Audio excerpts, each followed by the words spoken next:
Hello, everyone. Welcome back to our English Learning Podcast. I'm really happy you're here today. My name is Mark. And I'm Daniel. Thanks for joining us again.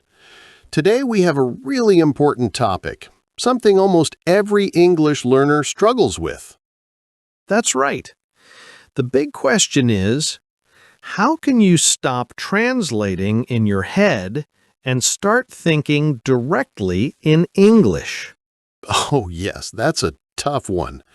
I remember when I first started learning Spanish, someone would ask me a simple question, and in my head, I had to translate Spanish, English, Spanish again. It was exhausting. Exactly. It's like a long traffic jam in your brain. First, you hear something in English, then you quickly search for the meaning in your own language, and then you try to translate back into English. By the time you're ready to answer, the conversation has already moved on. Yes, I know that feeling. Someone asks, "How are you?" And you're still busy translating, but they're already talking about their weekend plans. And that makes you feel like you're always one step behind. Slow, unsure, sometimes even nervous. So today we want to help our listeners break this habit. We'll give you simple, practical tips that anyone can try. And if you follow them every day, little by little, you'll start to think directly in English. We'll share 5 main strategies. And we'll also give examples from our own experience, so you can see how it works in real life. Perfect. But before we jump into the tips, let's remind our listeners of something important. Yes, if you enjoy this podcast, please follow us and share it with a friend who is learning English. It really helps us, and it means more people can practice with us. All right, let's get started. The first tip is very simple. We'll talk about it after this short break. All right, let's get into tip number 1. It sounds simple, but it's really powerful. Start small. Start with objects around you. Yes, this is something I actually used when I was learning French. I would walk around my apartment and look at things. For example, I'd see my desk and just say in my head, desk. Then I'd see the chair, chair. Exactly. The trick here is don't think of the word in your own language first. Don't say, oh, this is mesa in Spanish, so in English it's table. No, just connect the object directly to the English word. Think about it like this. Your brain is building a direct road between what you see and the English word. No little stop signs, no translations. That's a nice way to put it. And you don't need to do it for hours, just 5 minutes a day. Look at your pen, your notebook, your phone, your window. Say the English word in your head. And the cool part is, you can do this anywhere. On the bus, in the kitchen, even when you're brushing your teeth. Yes, and after a while it becomes automatic. You look at your cup of coffee, and your brain just thinks cup. That's the goal. Okay, so that's the first tip. Naming objects directly in English. What's next? Tip number 2 is also fun. Use pictures. Pictures. Like flashcards? Exactly. You can take a small card, draw or print a picture of, let's say, an apple. On the other side, you just write the English word apple. Then when you look at the picture, don't think of it in your own language. Just say apple. That's brilliant, because pictures are universal. Everyone in the world knows what an apple looks like, so you connect the image directly to the English word. Yes, and it's not only for food. You can do animals, objects, even actions. A picture of someone running, and you think, run. Ooh, I like that. And you can make it into a game. For example, put 10 flashcards on the table and see how many words you can say in 1 minute. Exactly. Games make learning fun. And when learning is fun, you want to do it more often. So, to review, tip 1, look at objects and say the English word. Tip 2, use pictures and connect them directly to English. Both are about building that direct link with no translation. Perfect. And after practicing words, the next step is sentences. That's what we'll talk about in the next part. Okay, so we've talked about words, but of course, in real life, we don't just use single words, we use sentences. That brings us to tip number 3. Practice with very simple sentences. Yes, and the key word here is simple. Don't try to create long, complicated grammar structures in your head. Just connect your feelings and actions directly to short English phrases. For example, let's say you're feeling happy right now. Instead of thinking, how do I say happy in my language and then in English? Just feel the happiness and say in your head, I am happy. Exactly. Same with being tired. When you come home from work, you sit on the sofa and you think, I am tired. Or when your stomach is growling, you think, I am hungry. That one happens to be a lot. I think I can practice that sentence every single day. I am hungry. Same here. And the idea doesn't stop with feelings. You can also use actions. Like when you drink water, at the exact moment you're doing it, just think, I drink water.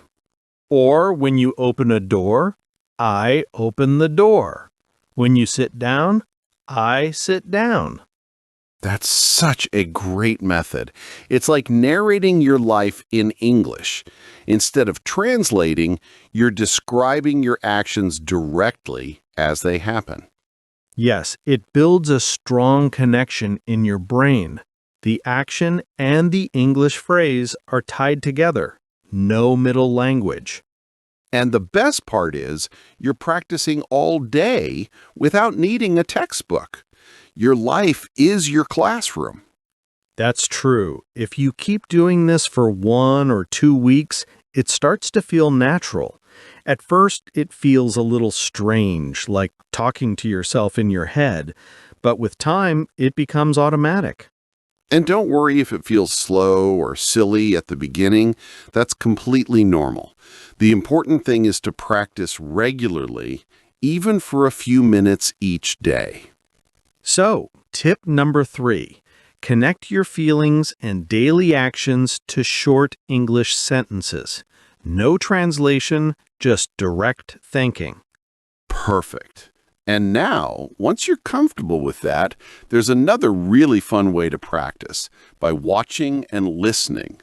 That's tip number 4, and we'll explore it in the next section. All right, so we've practiced with words and simple sentences. Now let's talk about tip number 4. Watch and listen to simple English. This is one of my favorites because it feels less like studying and more like fun. For example, you can watch cartoons in English. Yes, cartoons are perfect. They use simple language and you can see exactly what's happening on the screen. If a character says, "Look, a ball," you actually see the ball. That's right. So your brain doesn't have time to translate. It just connects the word ball directly to the picture of a ball. Exactly. And because cartoons move quickly, you have to keep up. Your brain learns to understand directly without stopping. And it's not only cartoons.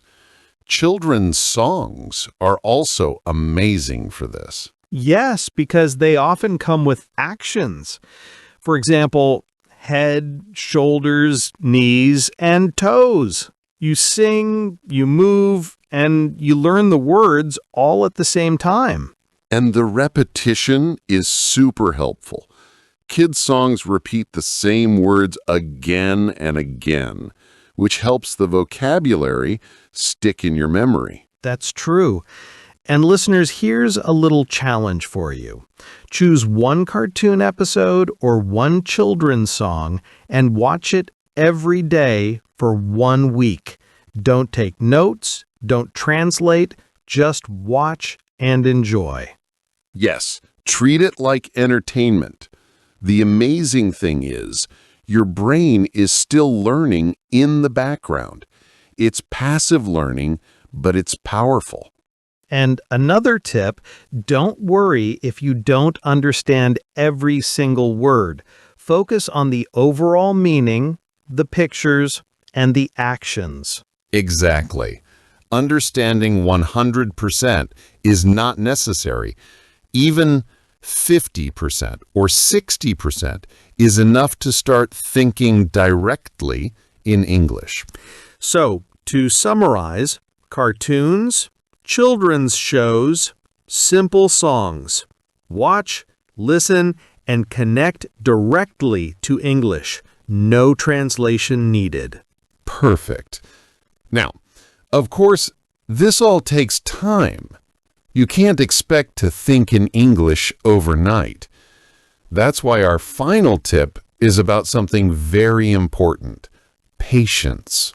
Yes, patience is the secret ingredient, and we'll talk all about that in our last section. Okay, so now we're at tip number 5, and honestly, this one is the most important. Be patient with yourself. Yes, learning to think in English is like learning to ride a bike. At first, you wobble, you fall, you make mistakes, but that's normal. Exactly. Nobody just jumps on a bike and rides perfectly the first time. It's the same with English. You've been translating in your head for years, so of course it takes time to change that habit. And sometimes learners get angry with themselves. They think, oh no, I translated again. I'm terrible at English. But that's the wrong attitude. Right. Instead, you should say, okay, I translated just now, but next time I'll try again. Mistakes are not the enemy. They are part of the process. In fact, mistakes are our teachers. Every mistake shows us what we need to practice more. Yes, so be kind to yourself. Even 5 minutes of practice every day is progress. Small steps, little victories. That's what really makes a difference over time. And one day you'll realize you just had a whole conversation in English without translating at all. That's the reward for your patience. So let's do a quick review of all the tips before we wrap up today. Okay, tip number 1.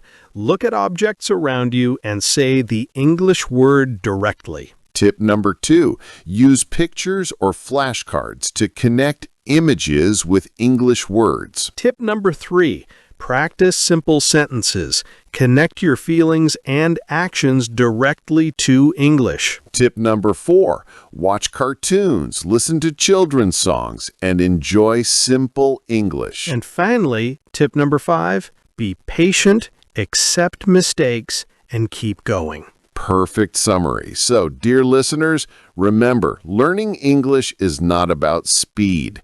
It's about consistency. Yes, every small effort builds up.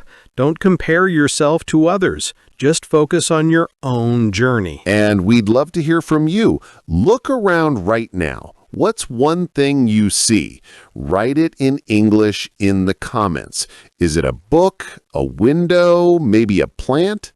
We'll read your answers, and it'll be fun to see what everyone is looking at. All right, that's all for today. Thank you so much for joining us. Keep practicing, stay patient, and remember, you're doing a great job. See you next time. Bye for now. Bye, everyone.